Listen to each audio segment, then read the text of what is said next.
Ma,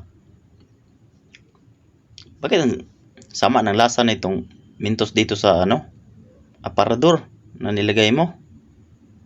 Kabubuhan ng hayop na itong hinayupak na ito. Hala, sige Junjun, magpakamatay ka, lamunin mo yung alkampor. Meron pa dito, sige, lamunin mo, bullshit ka.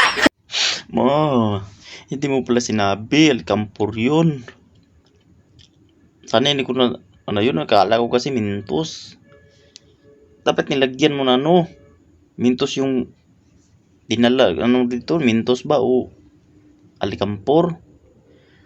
Alam mo naman yun yung alikampor at saka yung Mentos makamukha lang Alam mo naman na paborito ko yung Mentos. Mahilo talaga ako nito, ma.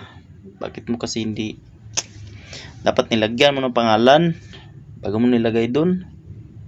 Tuloy lagot ka talaga, papa, kasi hindi mo nilagyan ng pangalan mahilo talaga ako nito. Lagot ka. Ano ba talaga gagawin ko nito? Bakit mo kasi nilagay yan Nako.